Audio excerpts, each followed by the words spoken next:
ఇంత వయసు వచ్చింది, 90 ఏళ్ళు వచ్చినా నాకు ఇప్పుడు బిడ్డ పుడతాడా అని శారా నవ్వనేలా, అబ్రామా, యెహోవాకు అసాధ్యమైనది ఏదైనా కలదా అన్నాడు. దేవునికి అసాధ్యమైనది ఏదన్నా ఉందా? దేవుడు చేయలేనిది ఏదన్నా ఉందా? మరి ఎందుకు బ్రదర్, సిస్టర్, కొన్ని విషయాల్లో ఇది అసాధ్యము అన్నట్టు ఫీల్ అవుతావు? ఇదైతే చేయగలడు కానీ ఇంత ఇదైన తర్వాత ఇంకేం చేస్తాడు దేవుడు అనే దరిద్రపు ఆలోచన ఎందుకు రాణిస్తావు? ఎందుకంటే చాలా విషయాలు వింటావు కానీ నమ్మవు, చాలా విషయాలు పలుకుతావు కానీ నమ్మవు. కానీ ఇక్కడ విశ్వాసం ఎంత కీలకమో చూడండి. దేవుడు నీకు అనుగ్రహించిన స్వస్థత కావచ్చు, సమృద్ధి కావచ్చు, ఏదైనా. తమ్ముడు లైన్లో ఉన్నావు? తమ్ముడు స్తోత్రం చెప్పండి, అందరూ కలిసి 2 చేతులు ఎత్తి చెప్పండి. ఆలోచించండి, ఏం చెప్తున్నా నేను? అన్నీ నీ తండ్రివే, కానీ ఎందుకు స్వాధీనం చేసుకోలేకపోతున్నావు? మొట్టమొదటిది విశ్వసించకపోవటం వలన. నోటితో పలుకుతావు, దేవుడు నాకు ఇస్తాడులే అంటావు కానీ నమ్మవు. దేవుడు నన్ను బాగు చేస్తాడులే అంటావు కానీ హృదయంలో నమ్మవు. భయంలోనే బతుకుతావు, భయంలోనే బ్రతుకుతావు. మానసిక శాస్త్రవేత్తలు చెప్పింది ఏంటంటే, మానసిక శాస్త్రవేత్తలే కాదు, నువ్వు కూడా ఆలోచించి చూడు. భయం ఎప్పుడైతే మనలో ముప్పిరిగా ఉంటుందో ఆటోమేటిక్గా మనకున్న వ్యాధి యొక్క తీవ్రత పెరిగిపోతూ ఉంటుంది. అర్థమైందా? ఏ రోగమైనా సరే దాన్ని గూర్చి భయపడే కొద్దీ దాని తీవ్రత పెరుగుతూ ఉంటుంది.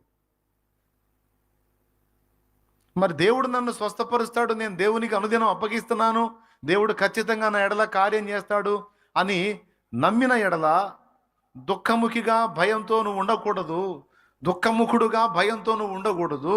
నువ్వు సంతోషంగా, ఉల్లాసంగా, ఉత్సాహంగా, దేవుడు నాకు సిద్ధపరిచిన వాటిల్లో స్వస్థత కూడా ఒకటి. నిన్ను స్వస్థపరచే యెహోవాను నేనే అన్నాడు, నేనే నిన్ను బాగు చేతున్నా అన్నాడు. ఆయన గాయములలోని స్వస్థత నాకుందన్నాడు పేతురు పత్రికలో. అతడు పొందిన దెబ్బల చేత మీరు స్వస్థత నొందితిరి అన్నాడు. ఆత్మీయ, శారీరక, మానసిక స్వస్థతలు 3 కూడా నా ప్రభు నాకు ఇవ్వగలడు, నాకు వాగ్దానం చేశాడు. నేను బాగుండాలి, బాగుంటాను, నన్ను నా తండ్రి బాగు చేస్తాడు, స్వస్థత పొందుతాను, నేను లేచి నా దేవుని పని చేస్తాను, నా దేవునికి పని చేస్తాను, నా దేవుని పని చేస్తాను, నా దేవుని పరిచర్య చేస్తాను, నా దేవుని చిత్తం నెరవేరుస్తాను. ఇంతవరకు తెలియక లోకం కోసం బతిక, లోకాన్ని పొందడం కోసం బతిక, లోకానుసారంగా బతిక. ఇప్పుడు సత్యం తెలుసుకున్నా, మారు మనసు పొందా, రక్షణ పొందా, నా తండ్రిని అడిగా, నా తండ్రికి రిక్వెస్ట్ పెట్టా, మొత్తం ఆయన ఆమోదించాడు, నాకు జవాబిచ్చాడు. నేను నమ్ముతున్నా. నమ్మావా? విశ్వసించావా? అట్లయితే నీ కలుగుతుంది. నువ్వేం విశ్వసించావు? స్వస్థత, ఓకే, కలుగుతుంది. సమృద్ధి కలుగుతుంది. జయం విశ్వసించావు, కలుగుతుంది. నువ్వు ఏది విశ్వసించిన ఆయన కలుగునుగాక అంటాడు. దేవుడు వెలుగు కమ్మని పలుకగా, అవునా? భూమి మొలిపించునుగాక అని పలుకగా, జలములు పుట్టించునుగాక అని పలుకగా, కలుగునుగాక, గాక గాక గాక గాక అని పలుకగా అలాగూ జరిగెను. మరి అది దేవుడంటే. నీకు సాధ్యమే, సర్వం సాధ్యమే, ఒక్క మాట పలికిన చాలు.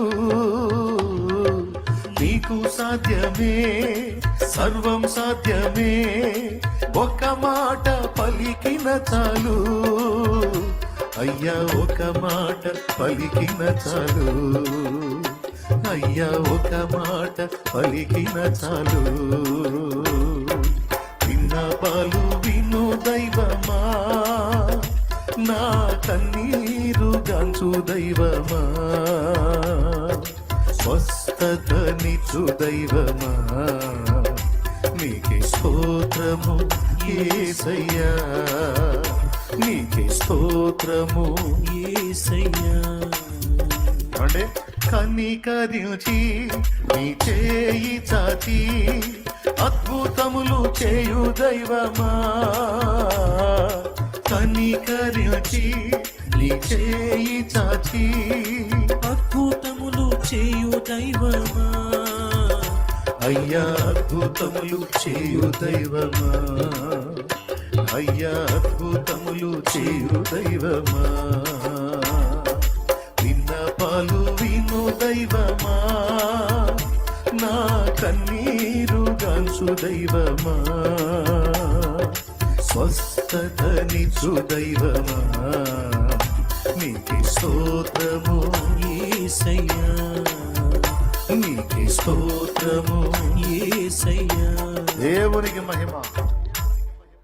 ఎంతమంది ఒప్పుకుంటారండి? ప్రార్థన చేస్తారు కానీ నమ్మరు, పలుకుతారు కానీ విశ్వసించరు. అని నేను చెప్పింది నిజమా అబద్ధమా? నిజమేనంటే చేతులు ఎత్తండి. తమ్ముడా, చాలా విషయాల్లో నిజంగా దేవుడు చేస్తాడులే అన్నయ్య అంటారు కానీ నిజంగా నమ్ముతావా?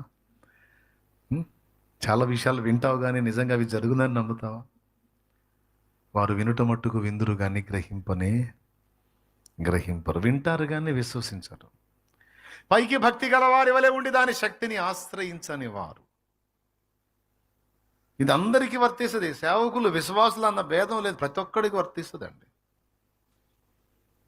ఎంతోమంది జీవితాల్లో విశ్వాసాన్ని బట్టి ఎన్నో కార్యాలు జరిగాయే. నీ విషయంలో ఎందుకు జరగట్లా? నా కర్మన్నా ఏం కాదు, నీ కర్మ కాదు, నీ తలకాయ కాదు, నీ అవిశ్వాసం. ఏమిటది? నీ అవిశ్వాసం నాయన, నీలో ఉన్న అంతరంగ సందేహం. ఎన్ని చోట్ల చెప్పాడు. సందేహం లేనప్పుడు నీళ్ల మీద నిలిచిన పేతురు అంతరంగమున సందేహించినప్పుడు నీట మునిగాడు. సందేహించాడంటానికి గుర్తేంటంటే యేసయ్య వచ్చి నీళ్లలో మునుగుతూ కేకలేస్తున్న పేతుర్ని పైకెత్తి నిలిపి, అల్ప విశ్వాసి ఎందుకు సందేహపడితీవి అన్నాడు. సందేహము, అనుమానము, అవిశ్వాసము, అపనమ్మిక అనేది దేవుని శక్తి మన మీదికి రాకుండా అడ్డగించే ఒక దట్టమైన తెర, ఒక రాతి పొర. దేవుని శక్తి, గొప్ప శక్తి మనల్ని ఆవరించకుండా, మనల్ని స్పృశించకుండా, మనల్ని బాగు చేయకుండా మనలో ఉన్న సందేహం అనేది ఒక పెద్ద అడ్డుగోడ. ఎవడో గట్టట్లా దుష్టుడు కలిగించే కొన్ని భ్రమలకి మనం లోనై మనమే డౌట్స్ పెట్టుకొని దేవుని శక్తిని స్వతంత్రించుకోలేకపోతున్నాం. సోదరా, నువ్వు నమ్మినా నమ్మకపోయినా ఇది నిజం. ఆన్లైన్ ద్వారా వీక్షించే వాళ్ళు, తర్వాత వినేవాళ్ళు కూడా ఈ అంశాన్ని వినండి, బుద్ధి తెచ్చుకోండి. మనుషులను అంచనా వేసినట్టు దేవుణ్ణి ఎందుకు అంచనా వేస్తున్నావు నువ్వు? ఇది నా ప్రశ్న. నువ్వు దేవుని ఎరిగిన వాడివి కదా, మరి నిశ్చయంగా దేవుని చేత ఎరగబడిన వాడివి కదా, క్రీస్తు రక్తం చేత విమోచింపబడిన వాడివి కదా, సమస్తము నా దేవునివి కదా, నా తండ్రివి కదా అని పలుకుతున్న వాడివి కదా.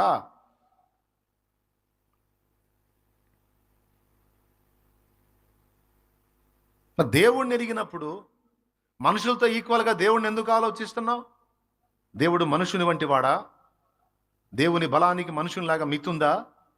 మనిషి కొంత వెయిట్ మాత్రమే మోయగలడు, కానీ దేవుని బాహువు ఎంత ఉంది? ఈ పుడిసిలిలో అగాధ జలములన్నిటినీ కొలిచి పోశాడట. ఆయన పుడిసిలి ఎంత ఉందండి? ఇది కలిపితే దోసిలి, ఇందులో సగం పుడిసిలి. యెషయా గ్రంథం 40వ అధ్యాయం 12వ వచనం చదువు నాయన. బైబిల్ ఉంటే తీసి యెషయా గ్రంథం 40:12 చదువు నాయన. తన పుడిసిటిలో జలములు కొలిచిన వాడెవడు? పుడిసిటిలో నా జలములను కొలిచిన వాడితడు, పర్వతములను త్రాసులో తూచిన వాడితడు.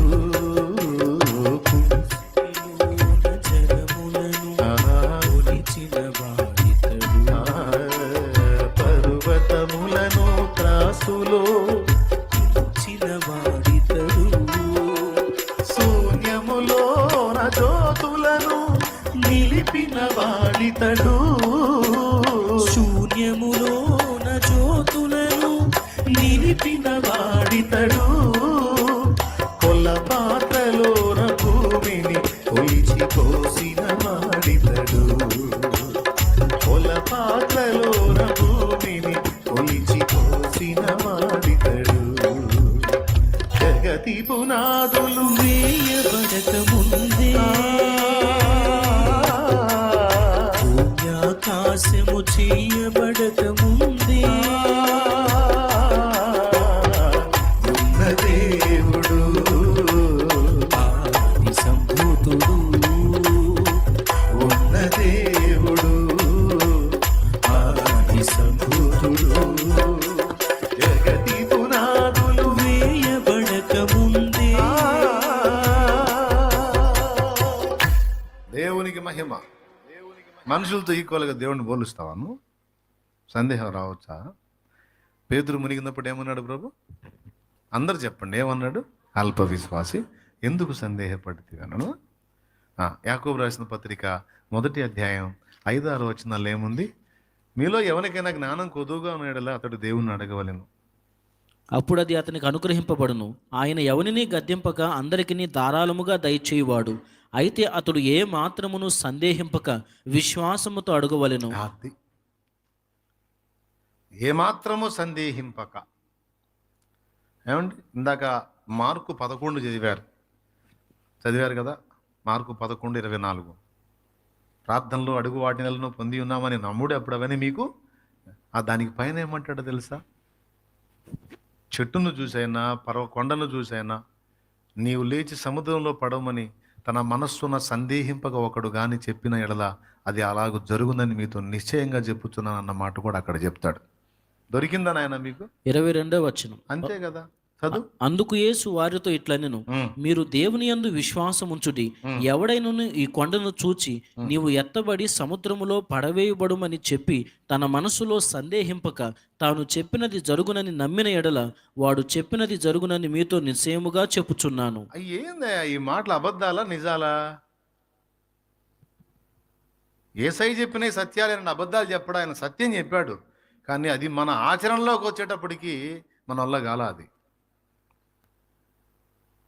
ఎందుకంటే సందేహాల పుట్ట మనం. డౌట్లు, తలకాయ నిండా తట్టెడు డౌట్లు, అనుమానాలు. అందుకే అన్నీ మన తండ్రి దగ్గర ఉన్నా, అన్నీ మన తండ్రివే అయినా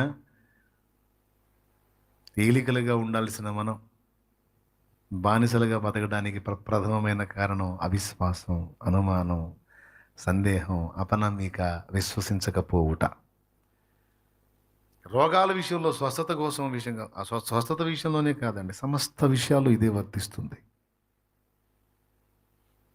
నీ అందరి విశ్వాసాన్ని బట్టి నీ కోసం అవసరమైతే ప్రకృతినే శాసిస్తాడు ఆయన.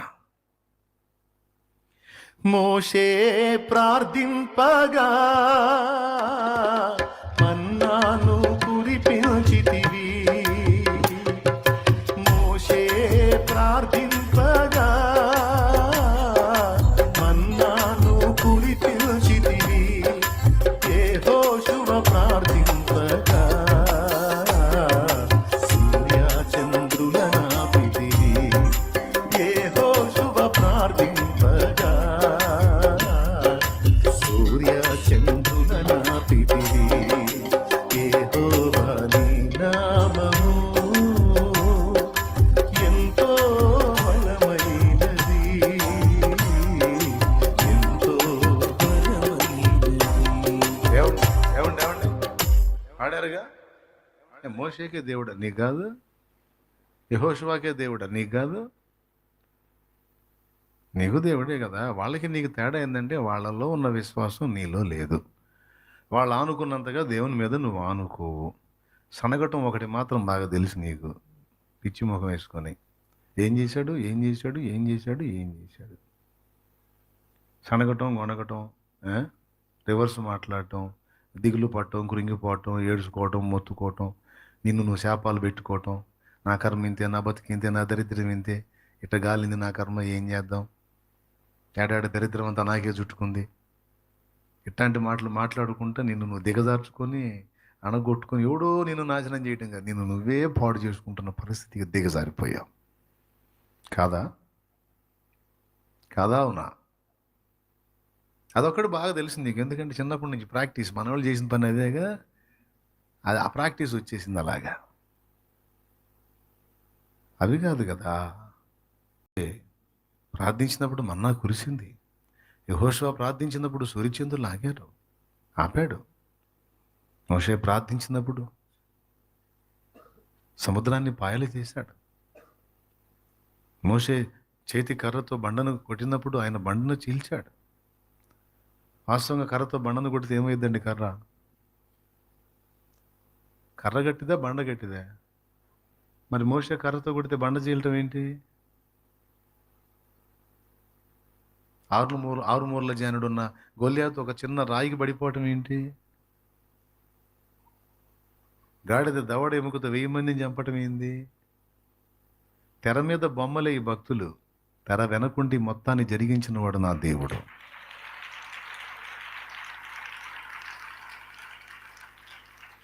కీర్తనల గ్రంథంలో ఉందండి, మోషే కర్రతో బండను కొట్టాడు.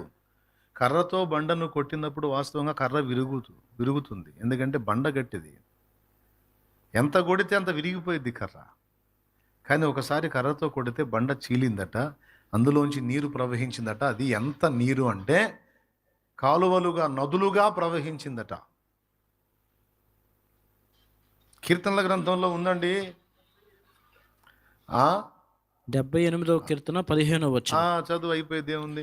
అరణ్యములో ఆయన బండలు చీల్చి సముద్రమంత సమృద్ధిగా వారికి నీరు త్రాగనిచ్చారు. చూసారు ఎంత సమృద్ధి? సముద్రమంత సమృద్ధిగా బండలో నుండి ఆయన నీటి కాలువలు రప్పించెను, నదుల వలె నీళ్లు ప్రవహింపజేసెను. ఎవరు చీల్చారని ఉంది అక్కడ? ఎవరు చీల్చారని ఉంది? ఆయన బండను చీల్చగా. ఎవరు చీల్చగా? మోషే కాదు. జనాల ముందు బిల్డప్ ఎవరు? కర్ర తీసుకొని కొట్టింది మోషే. కానీ వాస్తవంగా ఆ బండను చీల్చింది ఆ భక్తుల ప్రతి అడుగులోనూ దేవుని హస్తం అలానే ఉండింది. ఈరోజు ఇక్కడ జరుగుతున్న ఈ పరిచర్య అంతటి విషయంలో నాకున్న ఫీలింగ్ అదే. ఇక్కడ బిల్డప్ కనపడుతుంది, నేనే తెర మీద బొమ్మలాగా. కథ అంతా ఆయన నడుపుకుంటున్నాడు.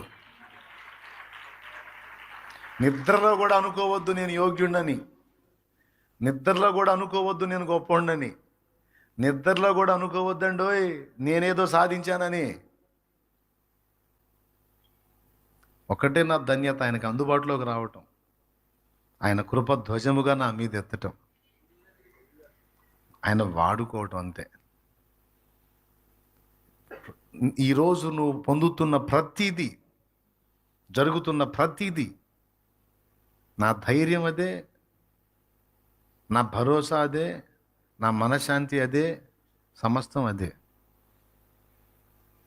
నన్ను పిలిచింది ఆయన, చీకటిలో నుండి ఆశ్చర్యకరమైన తన వెలుగులోకి పిలిచింది ఆయన. వీసమంతా కూడా యోగ్యత లేని నన్ను తన పాత్రగా నిలబెట్టింది ఆయన. ఈ రోజు వరకు కూడా అనుదినము అన్నం పాత్రను కానీ ఎప్పటికప్పుడు కడిగి వండుకున్నట్టు ఏ రోజుకు ఆ రోజు తన రక్తంతో నన్ను కడిగి శుభ్రపరిచి వాడుకుంటుంది ఆయన. నీకు నేను చేసిన ప్రార్థన జవాబు వచ్చి ఏదన్నా కార్యం జరిగిందంటే నీ విషయమై నా ప్రార్థన విని నీ ఎడల కార్యం చేసింది ఆయన. ఒట్టి చేతి కర్రే కనపడుతుంది మోసే చేతుల్లో, కర్ర ఎక్కడ, బండ ఎక్కడ? మరి నేనెక్కడ? నీ జీవితంలో జరిగే కార్యాలు ఎక్కడ? ఈ పరిచర్య ఎక్కడ? ఎవరిది? సమస్తము నా తండ్రి చేస్తున్న కార్యం ఇది. అది నా ధైర్యం, నా ఆనందం, నా మనశ్శాంతి అదే. ఎవడన్నా అగ్గిపుల్ల గీయడానికి ట్రై చేసినా నేను లెక్క చేయని కారణం కూడా అదే. ఎవరెవరు ఎన్ని రకాలుగా కుట్రలు పనినా, ఎన్ని రకాలుగా దుర్మార్గాలు చేసినా, ఎన్ని రకాలుగా తిప్పలు పడుతున్నా, చిరునవ్వు నవ్వుకుంటూ సాగిపోతున్న కారణం ఏంటో తెలుసా? తెర మీద కనపడుతున్న నన్నే చూస్తున్నారు సమాజ ప్రజలు, కానీ ఈ తోలుబొమ్మను అడ్డం పెట్టుకొని అసలు కథ అంతా నడుపుతున్నవాడు, అసలు కథానాయకుడిని గుర్తించట్లా. అర్థమైందా? జరిపిస్తున్నవాడు ఆయన, నడిపిస్తున్నవాడు ఆయన, ఆత్మలు రక్షించుకుంటున్నవాడు ఆయన, ఆత్మలు ఏలగొట్టి పిలుస్తున్నవాడు, పరిచర్య జరిగిస్తున్నవాడు, వాక్యం ప్రకటిస్తున్నవాడు, పాటైనా మాటైనా ఏదైనా పలికిస్తూ అందులో జీవం పోస్తూ అది నీ చేతికి వచ్చేటట్టు చేస్తూ అది నీలో కార్యం చేసేటట్టు సమస్త కథని నడుపుతున్న కథానాయకుడు ఆయన. కొడితే గట్టిగా ఏం పొదుపు చేస్తున్నారు? ఎందుకు? శక్తి దాచిపెట్టుకుంటున్నారు ఏంటి? దేవునికి మహిమ కలుగును గాక. వాళ్ళకి మనకు తేడా ఏంటంటే భక్తులు విశ్వాసముతో నిండారు, మనమేమో సందేహాలతో నిండాం. అది మన దరిద్రం. దిద్దుకుంటే ధన్యులే. దిద్దుకొని సందేహ స్థానంలో విశ్వాసాన్ని కానీ నింపుకోగలిగితే ఆనాడు భక్తుల జీవితాల్లో కార్యాలు చేసిన అదే దేవుడు నీ దేవుడు కూడా. మోషే దేవుడే, యెహోషువ దేవుడే, దానియేలు దేవుడే, శద్రకు మేషకు అబేద్నెగోల దేవుడే, యోసేపు దేవుడే, అబ్రహాం దేవుడే, ఇస్సాకు దేవుడే, యాకోబు దేవుడే, పౌలు దేవుడే, పేతురు దేవుడే. వారందరూ ఎవరికి సేవించారో, ఎవని అందు విశ్వసించారో ధన్యులయ్యారో ఆ దేవుడే నీ దేవుడు. మారింది దేవుడు కాదు, భక్తులు. మారింది దేవుని హృదయం కాదు, భక్తుల హృదయం. పైకి బిల్డప్ భక్తులని విశ్వసించడం పాడలేదు. నేను చెప్పలేదమ్మో. తిమోతి పత్రికలో పౌలు తిట్టాడు చూడండి. తిమోతికి రాసిన 2 పత్రిక 3వ అధ్యాయం 5వ వచనం ఒకసారి చదవండి. ఆడ తిడుతున్నాడు చూడండి. బిల్డప్పే భక్తులని, విశ్వాసం ఉండదు, వారి తలకాయ ఉండదని చెబుతున్నాడు. ఆడు చూడు. పైకి భక్తి గల వారి వలె ఉండియు దాని శక్తిని ఆశ్రయించిన వారునై ఉందురు. ఇట్టి వారికి విముఖుడవై ఉండుము.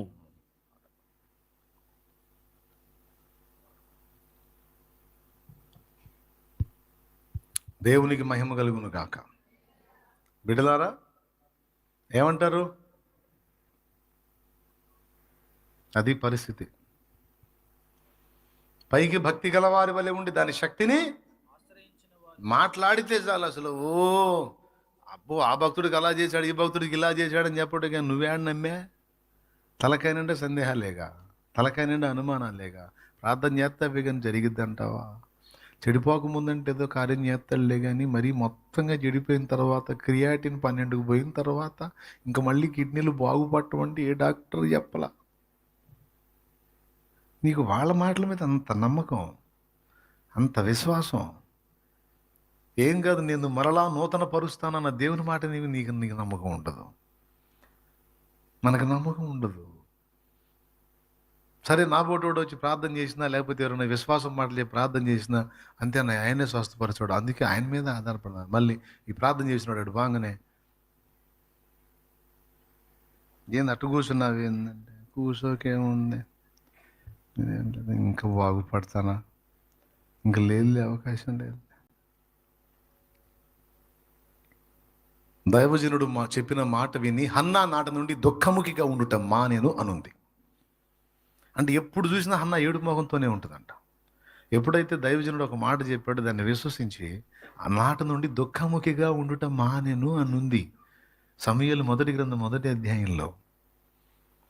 ఎప్పుడైతే విశ్వాసాన్ని బట్టి దుఃఖంతో ఉండటం మానేసి ఉల్లాసంగా, సంతోషంగా దేవుని బట్టి ధైర్యం తెచ్చుకొని మహింపరిచిందో, విశ్వాసాన్ని వ్యక్తపరిచిందో, ఆ సంవత్సరం గర్భవతి అయింది. దేవునికి మహిమ కలుగును గాక. ఏమండి, మీకు చెబుతున్నాను కానీ నేను మీ జాతోడినేగా. నీకేదో తెగ చెబుతున్నాను కానీ నేను మీ జాతోడినేగా. మాయ్ లే, టైం అయింది, ఇంక పోదాం అనుకున్నావు శుభ్రంగా, ఇక నిద్ర వచ్చింది.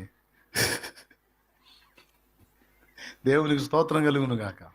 హల్లెలూయా. ఏమంటే నేను కూడా మీ జాతోడినేగా. నీకు చెబుతున్నాగా, నాకు కొన్ని విషయాల్లో డౌటే.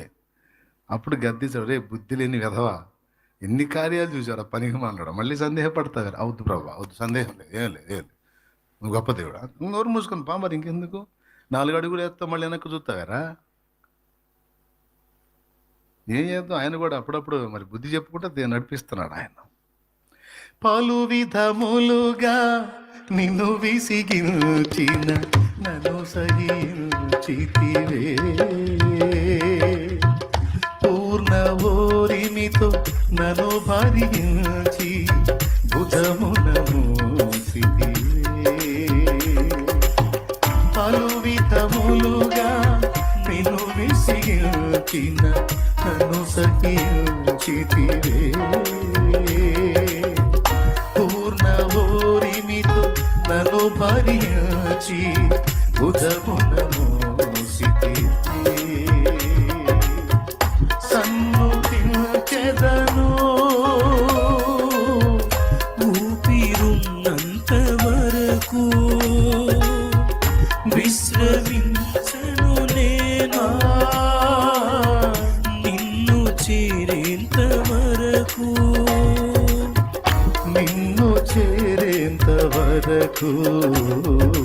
నీవే స్తుతిగా. మీకు వచ్చిన పాటేగా, ఇక టైం లేదు, నేను వెళ్ళాలి మళ్ళీ. ఈసారి అచ్చంగా పాటల ప్రోగ్రాం పెట్టుకుందాం, ముందే మాట్లాడుకున్నాం కదా. ఈసారి అచ్చంగా పాటల ప్రోగ్రాం పెట్టు. మరి నువ్వు ఆనుకున్నావు, పక్క వచ్చావా? పక్కకు రా. ఆనుకుంటే నిద్ర వచ్చింది ఎవరైనా సరే. ఎవరు అనుకోలేదుగా, రైట్. ఎక్కడ ఎవరైనా ఆనుకుంటే పక్కన ఉన్న వాళ్ళు ఆమెతో పడవండి, వాళ్ళకి గట్టిగా పడకుండా తలబోయలేదు అట్ట అనండి, టపి మంటలు ఎగుతారు, ఇక నిద్రపోరు. అట్టగాని పొడిచారు, కొడతారు వాళ్ళు. ఒక్కటే మాట, నీ సందేహం, నీ అవిశ్వాసం, నీ అపనమ్మిక దేవునికి చాలా నువ్వు పొందకుండా అడ్డుపడుతుంది. బిడలారా, తెలివి తెచ్చుకుందాం, సరి చూసుకుందాం, మార్చుకుందాం. ఎన్నాళ్ళు సందేహాల్లో బతుకులు. నా దేవుడు బలవంతుడు. నువ్వు దేవుణ్ణి చదువు, తెలుసుకో, దేవుణ్ణి గురించి వర్ణించి వర్ణించి వర్ణించి ఆలోచించు. ఎవరో చెత్తోళ్ళ గురించి ఆలోచించడం కాదు, మన హీరో ఆయన. మనం వర్ణించుకోవాల్సింది ఆయన బలాన్ని, ఆయన శౌర్యాన్ని, ఆయన కార్యాల్ని, ఆయన ఔన్నత్యాన్ని, ఆయన శక్తిని. ఇస్సాకు పొలములో ధ్యానింప వెళ్ళను. ఏం ధ్యానింప వెళ్ళాడు? తన దేవుని బలమును ధ్యానింప వెళ్ళాడు, తన దేవుని జ్ఞానమును ధ్యానింప వెళ్ళాడు, తన దేవుని శక్తిని ధ్యానింప వెళ్ళాడు, తన దేవుని ఆలోచన విధానాన్ని, ఔన్నత్యాన్ని, శౌర్యాన్ని, పరాక్రమాన్ని ధ్యానింప వెళ్ళాడు. ధ్యానించుట, స్మరించుట, జ్ఞాపకం తెచ్చుకొనుట, తరచి తరచి ఆలోచించుట. చెట్టును చూస్తే చెట్టు నేర్పుతుంది, చెట్టు మాట్లాడుతుంది, ఓ మనిషి నన్ను చూడ ఎట్ట చేశాడో, నాలో ఈ శక్తి ఎలా వచ్చింది ఆయన పెట్టకపోతే. బియ్యపు గింజ నీతో మాట్లాడిద్ది, నీకు బుర్ర ఉంటే. నేను ఒక గింజను రా, కానీ ఇది నీ అన్నంగా మారి నీ కడుపులోకి వెళ్తే నీ ఆకలి తీరుతుందిరా. ఈ శక్తి నాలో ఎలా పెట్టాడో చూడరా, నిన్ను ఎలా చేశాడో చూడు, నీ ఆకారాన్ని ఎలా చేశాడో చూడు. ఏమిటి ఆయన? అది కదా అసలు మన ఆలోచన. అసలు ఏమిటి ఆయన? యెహోవానగు నన్ను పరిశీలనగా ఒకడో తెలుసుకున్నట్టు ఎందు నేను ఆనందించినట్లు మరి దేన్ని కూర్చైనా నేను ఆనందిస్తానా? మనం కూర్చున్నా, నిలబడినా, మాట్లాడినా, నలుగురిని కలిసి మీటింగ్ వేసినా, వదిన మొన్న వాళ్ళ ఇంటి ఏం జరిగింది తెలుసా నీకు? బ్రదర్ వాళ్ళ ఇంటి ఏం జరిగింది తెలుసా? ఈ సుత్తి కాదు, ఆయన చేసిన విధమును, ఆయన జ్ఞానమును, ఆయన పరాక్రమమును, ఆయన శౌర్యమును, ఆయన బలమును మాట్లాడాలి, ఆయన కార్యములను స్మరించాలి, ధ్యానించాలి, జ్ఞాపకం తెచ్చుకోవాలి, ఆలోచించాలి. అప్పుడు విశ్వాసం ఉత్పత్తి అవుతుంది, విస్తరిస్తుంది, సందేహాలు పటాపంచలైపోతాయి. చుట్టూ ఉన్న వాళ్ళని కూడా క్లైమేట్ ఏర్పాటు చేసుకోకూడదు. మనం ఊరికి ఒక చెత్త మాట్లాడే వాళ్ళని, ఊరక ఈ పనికిమాల విషయాలు మాట్లాడడం పెట్టుకూడదు. పక్కన దేవుని గురించి వర్ణించి మాట్లాడే మన అదృష్టం.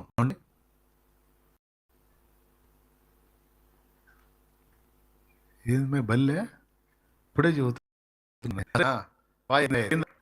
ఏం చెప్పాను? మన చుట్టే క్లైమేట్ కూడా అలాంటి, మనం అవసరమైతే వాళ్ళకి ట్రైనింగ్ ఇచ్చుకోవాలి, వాళ్ళకి ట్రైనింగ్ ఇచ్చుకోవాలి. మాట్లాడి ఆయన కార్యాలు వర్ణించండి, ఆయన శౌర్యాన్ని మాట్లాడండి, ఆయన పరాక్రమాన్ని మాట్లాడండి, ఆయన బాహుబలమును మాట్లాడండి, ఆయన భక్తులు ఎడల చేసిన కార్యాలు మాట్లాడండి. నాకు చాలా ఇష్టం అలా మాట్లాడే వాళ్ళంటే, నాకు ఇష్టం.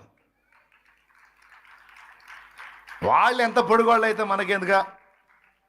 పోరాడేవాడు దేవుడు, జయించేవాడు దేవుడు. సముద్రం కంటే గొప్పవాళ్ళ అలాంటి సముద్రాన్ని బద్దలు కొట్టాడు. బండ కంటే గొప్పవాళ్ళ బండను చీల్చి నీటిని ఇచ్చాడు. ఫరో కంటే గొప్పవాళ్ళ ఫరోని ముప్పు తీపలు పెట్టి 30 చెరువులు నీళ్లు తాగించి ఎర్ర సముద్రంలో ముంచాడు పెట్టాడు. ఎవరికంటే గొప్పవాళ్ళు రా వాళ్ళు? పొడుగుంటే సరిపోయిందా? ఎంత పొడుగుండగానే సరిపోయింది, అందులో ఆ బ్రెయిన్ ఉండొద్దు. గొల్లియాతగాడు అంత పొడుగున్నాడు, ఏం లాభం? బ్రెయిన్ లేదు. ఏమండి, ఏ కోశానన్న బ్రెయిన్ ఉంది అడిగి, దరిద్రుడికి, తిక్కలోడికి, సోదరుడికి, పిచ్చోడికి కాదు. యుద్ధ భూమికి పోయేటప్పుడు డాలు ఎవరి చేతిలో ఉండాలి? చూస్తున్నా, ఇంత పొడుగుంగానే సరి కాదు కదండి, అడిగి బుర్ర ఉండాలి కదా. దావీదు కొద్దివాడే, బుర్ర ఉంది. యుద్ధ భూమికి పోయినప్పుడు డాల్ చేతులు, ఈ చేతిలో డాలు, ఈ చేతిలో కత్తి ఉండాలి, అవునా? లేకపోతే ఈటో బడిసో ఏదో, ఈ చేతిలో ఒకటి ఉండాలి, ఈ చేతిలో ఒకటి ఉండాలి. ఈడేం చేశాడు? ఇంకొకటి పెట్టుకున్నాడు సరే వెంటనే డాలు మోయటానికి. ఎవడన్నా తీసుకెళ్ళి ఏదన్నా వాడి మీద విసిరితే ఈడు మోసుకెళ్ళి వాడికి ఇస్తే కదా వాడు పట్టుకుని అడ్డం పెట్టేది. అది ఏం పని అండి అది? కొంతమంది పనులు ఇంతే ఉంటాయి. మళ్ళీ ఆకారాలు మాత్రం కాటా వేస్తే 100కు దగ్గర. కాట దూగితే 100 కిలోలు తక్కువ దూగరు. అంత పొడుగు కూడా ఉంటారు, ఏం లాభం? బుర్ర పని చేయదు. వాళ్ళు పొడుగును చూసి భయపడ్డారు కానీ ఏమండి, ఆయన చూసారా? ఆయన చూసారా? ఆకాశ గగనాలను నీ జేనతో కొలిదివి, ఆకాశ గగనాలను నీ జేనతో కొలిచితివి, శూన్యములో ఈ భూమిని, శూన్యములో ఈ భూమిని వేలాడదీసిన నా యేసయ్యా, శూన్యములో ఈ భూమిని వేలాడదీసిన నా యేసయ్యా, నీకే వందనం, నీకే వందనం, నీకే వందనం, నీకే వందనం. నజరేయుడా నా యేసయ్యా, ఎన్ని యుగాలకైనా ఆరాధ్య దైవము నీవేనని గలమెత్తి నీ కీర్తినే చాటెదా, నజరేయుడా నా యేసయ్యా. హల్లెలూయా. రోగం కానీ, అప్పు కానీ, సమస్య కానీ, దరిద్రత కానీ, నింద కానీ, అవమానం కానీ, మనుషులు కానీ, శత్రువులు కానీ, దేవుని బట్టి చూడు. వీళ్ళు వాళ్ళ దృష్టికి మేము మెడతలాగున్నాం మోషే గారు, మా దృష్టికి కూడా మేము మెడతలాగా. వాళ్ళ దృష్టి నీకెందుకు, నీ దృష్టి నీకెందుకు? ఈ 2 దృష్టిలు అసలు ఎవడు చూడమన్నాడు? నువ్వు చూడాల్సింది దేవుని దృష్టితో కదా.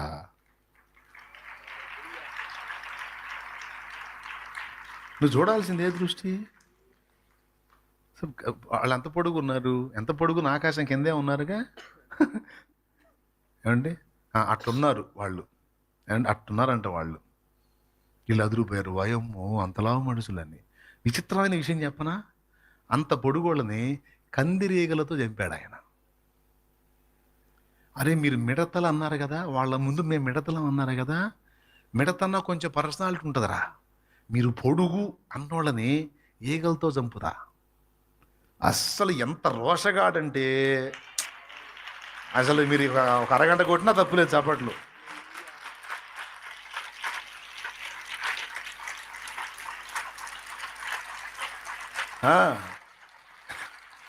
ఎంత రోషగాడంటే ఆయన.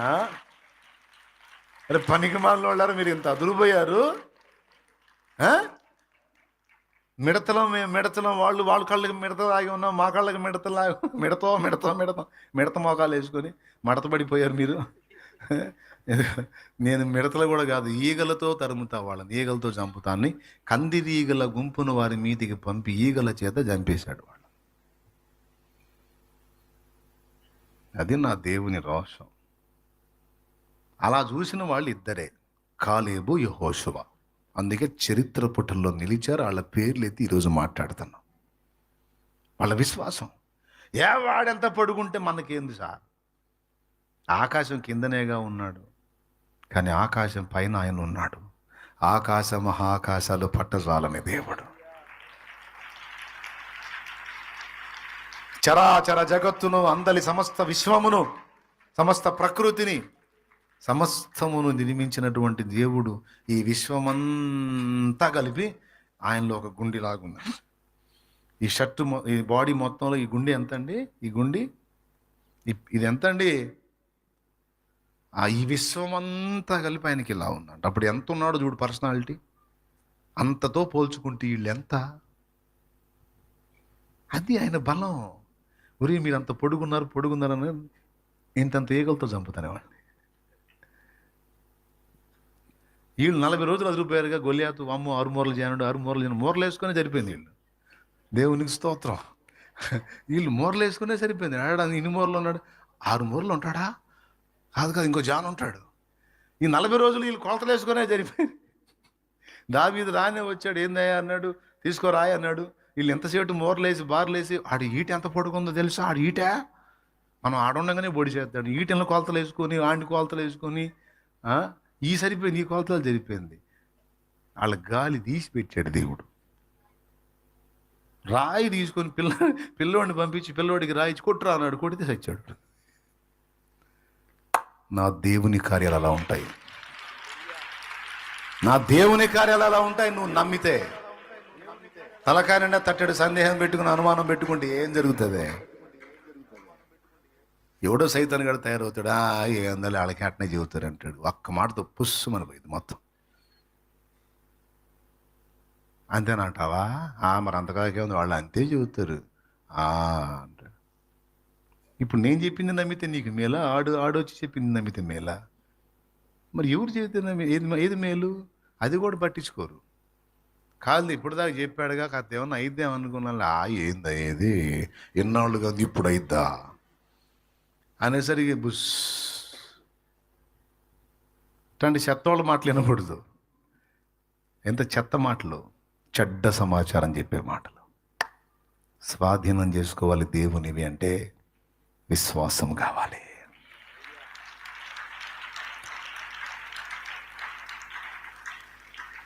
ఓకేనా? తరువాయి భాగం వచ్చే వారం. దేవునికి స్తోత్రం.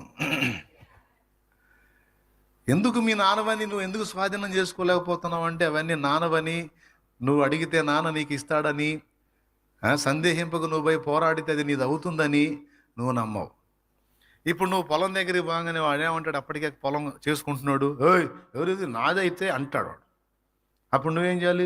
నీదే అమ్మో, నాకు ఫస్ట్ నుంచి అనుకుంటానే ఉన్నాను, నాకు ఫస్ట్ నుంచి అనుమానంగానే ఉంది, ఎందుకు వచ్చిన కూడా సరే నీదైతే చేసుకోలేదు, నేను పోతానంటే ఎంత ఎదవుతాను. అది నీదా మీ తాతదా? ఈగోరా కాగితాలరా, నీ ఉంటే నీ కాగితాలదే అనాలి కదా. అట్ట అనకుండా వాడు అనగానే బెదిరిపోయి సర్దుకుంటే వాడే ఉంటాడుగా. విశ్వాసం ఏం చేసిందో తెలుసా? ఎదిరించే ఎదిరింపులకు బెదరదు. అర్థమైందా? విశ్వాసం రిస్క్ చేసింది బ్రదర్.